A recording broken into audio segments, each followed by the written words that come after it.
Hello, boys and girls. Welcome back to Lullaby Bedtime Stories. Tonight's story is entitled The Bright Star.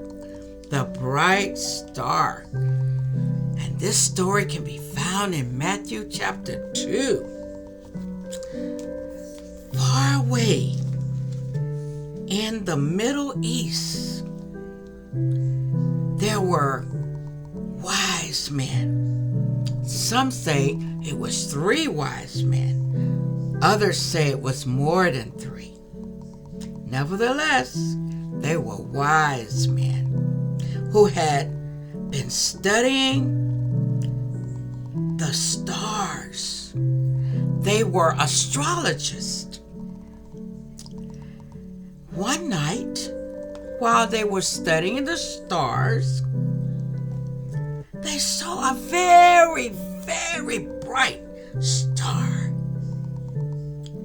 And it was seen shining ever so bright, and like it was dancing in the heavens to get their attention.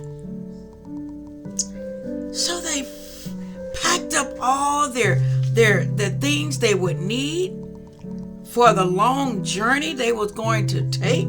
They watered down the camels, packed up everything on the camels, and off they went on their way to the land of Judea.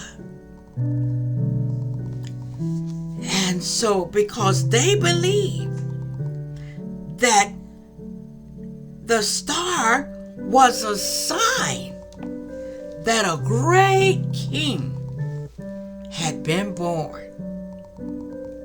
And so, boys and girls, they traveled some 800 or 900 miles on camelback. They went first. When they arrived at Jerusalem, they went first to the court of King Herod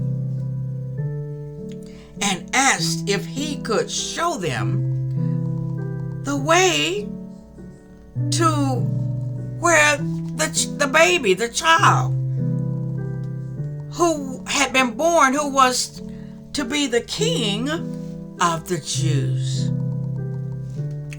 Worried,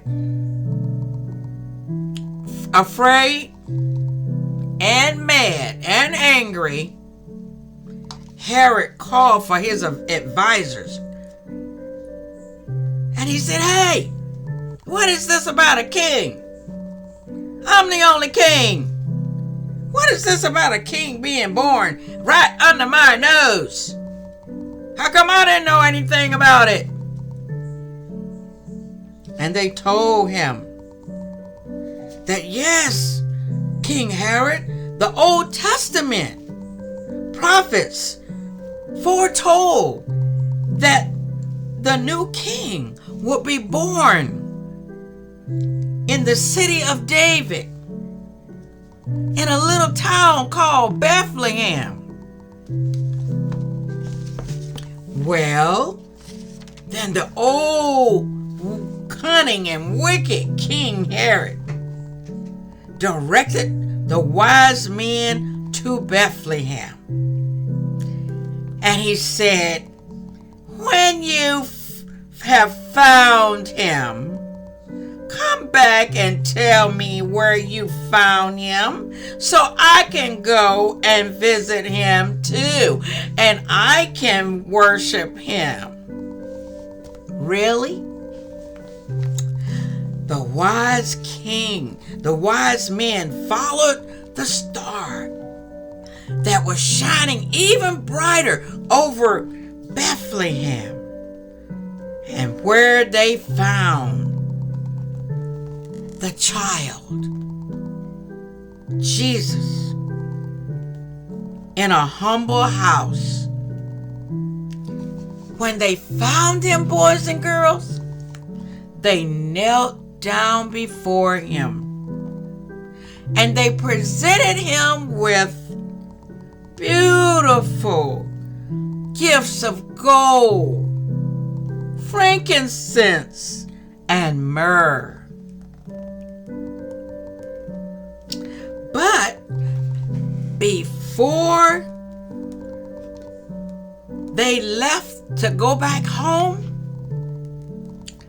God spoke to them in a dream. And God said, do not go back and tell Herod, King Herod, where the baby Jesus is. Do not tell Herod anything. So they did not stop off at Herod's palace, but they went back home another way. So boys and girls, the wise men were called, the Bible called them wise men for a reason. Why did the Bible call them wise men? Well, number one, they read and they believed God's word. Number two, they searched for Jesus. Number three, they recognized the worth of Jesus. Number four, they humbled themselves and bowed down and worshiped Jesus. Number five, they listened to God in the dream and they obeyed God rather than mean old wicked King Herod. Boys and girls, I hope you enjoyed our story tonight, and thank you for being with me in Lullaby Bedtime Stories. I pray that you will subscribe, and I ask that you subscribe and tell others about Lullaby Bedtime Stories and share the stories with others. I look forward to having you with me next time for Lullaby Bedtime Stories. Remember, the Lord loves you. He really, really does. God bless you. Bye-bye now.